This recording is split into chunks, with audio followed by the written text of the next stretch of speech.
Hello மக்களே! Last வீடியோல வந்து பாபர் மசூதிக்கு போயிட்டு நாங்க சாமி கும்பிட்டுருப்போம். அத முடிச்சுட்டு அப்படியே நாங்க பேட்ட தொழுவ போயிட்டோம். பேட்ட தொழுவது வந்து அப்படியே பாபர் மசூதிக்கு ஆப்போசிட்லயே இருக்கும். இதுக்குள்ள போயிட்டு நாங்க சாமி கும்பிடணும். இது ஒரு சம் கைண்ட் ஆஃப் ப்ரொசீஜர் இருக்கும். எப்படின்னா, உள்ள போயிட்டு நாங்க வந்து உடம்புல கலர்லாம் பூசிட்டு, நம்ம சாமி கும்பிட்டுட்டு, அப்படியே ரிவர்ஸ்லயே நம்ம நடந்து வரணும். அது ஒரு சம் கைண்ட் ஆஃப் இது இருக்கு.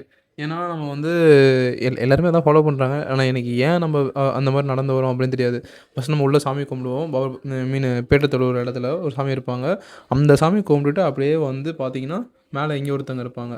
அந்த சாமிய கும்பிட்டுட்டு எல்லாருமே இங்கே இருந்தா டான்ஸ் ஆடிட்டே போவாங்க. ஐ மீன் டான்ஸ் மீன்ஸ் அந்த ஒரு மேளதாளம், ஒரு திருவிழா மாரி இருக்கும். அது பார்க்கும்போதே ஒரு செம்ம வைபா இருக்கும். நல்லாவே நீங்க அது வந்து நேர்ல இருந்து பார்த்தா உங்களுக்கு ஒரு தனி எக்ஸ்பீரியன்ஸா இருக்கும். இங்க பார்த்தா தெரியும். சின்ன பசங்கள்லேருந்து பெரியவங்க எல்லாருமே வந்து அங்கேயே மேளக்காரங்களா இருப்பாங்க. நீங்க மேளக்காரங்களா ஹையர் பண்ணிக்கலாம்.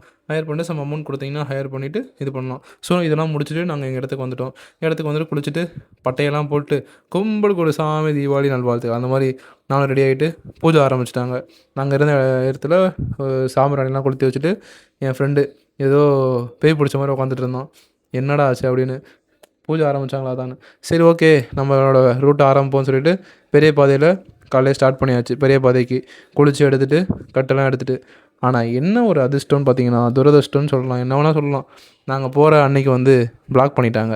அன்னைக்கு பெரிய பாதைய வந்து உள்ள விடமாட்டேன்னு சொல்லிட்டாங்க. சரி ஓகே வந்துட்டு போய் சாப்பிடலாம்னு சொல்லிட்டு அன்னதானம் போட்டாங்க. உண்மையிலே சொல்றேன், எரிமலையோட இடத்துல இருந்து கொஞ்சம் ஒரு 500 மீட்டர்ஸ் தான் இருக்கும். சூப்பர் சாப்பாடுங்க. ஃப்ரீயான சாப்பாடு. நல்லா அற்புதமா இருக்கும். ஹைஜீனிக் எல்லாமே. நீங்க வந்து பயப்படவே தேவயில்ல. அந்த மாரி இருந்துச்சு. சின்ன பசங்க விளையாடிட்டே இருந்தாங்க. சரி எங்கள தான் அன்னைக்கு விடலையே! அதுக்கப்புறம் என்ன ஈவினிங் பூஜை பண்ணணும்ல. ஸோ எங்க கூட இருக்கிறவங்க வந்து பூஜை ஆரம்பிச்சுட்டாங்க.